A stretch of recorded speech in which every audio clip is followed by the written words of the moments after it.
हाफिज कुरान लड़की जिसकी शादी एक जिन्न से हो गई, लेकिन सुहाग रात को जो हुआ वो सुनकर आपकी नींद उड़ जाएगी। दोस्तों, ये वो कहानी है जो आज भी उत्तर प्रदेश के एक गांव में फुसफुसा कर सुनाई जाती है। लोग कहते हैं कि आज भी उस पुराने कुएं के पास रात को कोई अकेला न जाए, क्योंकि वहां से एक औरत की आवाज आती है जो कुरान पढ़ती है, और अगर कोई रुक जाए तो एक साया पूछता है, मुझे मेरे शौहर की तलाश है, तुमने देखा है उन्हें? बात उस जमाने की है जब लखनऊ से 40 कोस दूर एक छोटा सा रियासत था, सुल्तानपुर ए काला। यहाँ का नवाब शमशेर अली खान था। उम्र 55 पार कर चुकी थी, लेकिन अल्लाह ने एक भी औलाद नहीं दी। 3 बीवियां थीं, तीनों जवान, तीनों हसीन, मगर कोख सूनी। नवाब साहब मजारों पर चादर चढ़ाते, पीर फकीरों को दावतें देते, मगर कहीं से कुछ हासिल न हुआ। एक रात नवाब को सपना आया। एक बुजुर्ग सफेद दाढ़ी वाले आए और बोले, शमशेर, तेरी औलाद तेरे ही महल के नीचे जमीन में कैद है। एक हाफिज कुरान लड़की से निकाह कर, वो लड़की जिसके माथे पर कुरान का नूर हो, वही तेरी नस्ल को आजाद कराएगी। सुबह नवाब ने अपने वजीर को बुलाया, पूरे रियासत में ढूंढो ऐसी लड़की जो पूरा कुरान जबानी याद हो, नेक हो, यतीम हो। 3 महीने बाद वजीर लाए एक 19 साल की लड़की, नाम था आयशा। गांव की मस्जिद में इमाम की बेटी थी।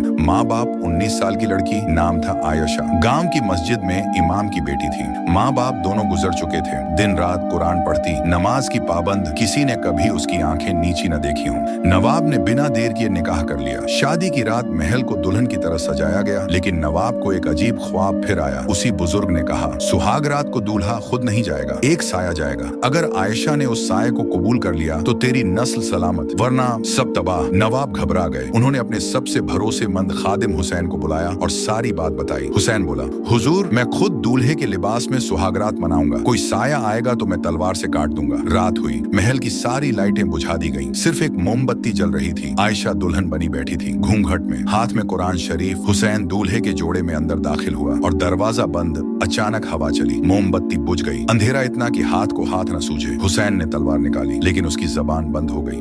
वो हिल भी नहीं सका। आयशा ने घूंघट उठाया और धीमी आवाज में सूरह यासीन पढ़ना शुरू कर दी। अंधेरे में एक ठंडी सांस महसूस हुई। फिर एक आवाज आई, आयशा, डर मत, मैं वही हूँ जिसे तेरी कुरान की तिलावत ने 300 साल से जंजीरों में जकड़ा हुआ है। आयशा की आंखें खुली की खुली रह गईं। सामने कोई शक्ल नहीं, सिर्फ एक काला साया था। साया बोला, नवाब की नस्ल पर मेरी कुदरत का साया है। 300 साल पहले उनके बाप दादा ने मेरे खानदान को जमीन में जिंदा दफना दिया था। मैं आखिरी जिन्न हूँ उस खानदान का। मेरी आजादी की एक ही शर्त है, कोई हाफिज कुरान औरत मुझे सुहागरात में अपने घूंघट में जगह दे और मेरे साथ एक रात गुजारे, बिना डरे, बिना चीखे। आयशा के हाथ पांव कांपने लगे, लेकिन उसने कुरान बंद नहीं किया। साया करीब आया, उसकी सांसें ठंडी थीं। फिर साये ने अपना असली रूप दिखाया। आग के गोले जैसे आंखें, लंबे नाखून, लेकिन चेहरा हैरत अंगेज खूबसूरत। मैं तुम्हें नुकसान नहीं पहुंचाऊंगा, बस एक रात, और नवाब की औलाद हमेशा के लिए आजाद। आयशा ने आंखें बंद की और बोली, अगर अल्लाह ने मुझे यहाँ भेजा है तो मैं तैयार हूँ, लेकिन एक शर्त है, तुम मुझे अपना असली नाम बताओ। जिन्न हंसा। उसकी हंसी से पूरा कमरा कांप उठा। मेरा नाम है इबलीस नहीं, मैं इंसानों का बना हुआ जिन्न हूँ। मेरा नाम है जहीर। फिर जो हुआ वो सुनकर आज भी लोग कांप जाते हैं। सुबह हुई। हुसैन बाहर बेहोश पड़ा मिला। आयशा कमरे में अकेली थी, मगर उसकी मांग में सिंदूर था। माथे पर जहीर का निशान था, और नवाब की पहली बीवी को 9 महीने बाद बेटा हुआ। नाम रखा गया जहीर अली खान। लेकिन कहानी यहाँ खत्म नहीं होती भाई। जहीर अली खान जब 18 साल का हुआ तो उसकी आंखें बिल्कुल उस जिन्न जैसी थीं, आग के गोले। लोग कहते हैं कि हर अमावस की रात वो महल के तहखाने में जाता है, और कोई हाफिज कुरान लड़की अगर गलती से वहां पहुंच जाए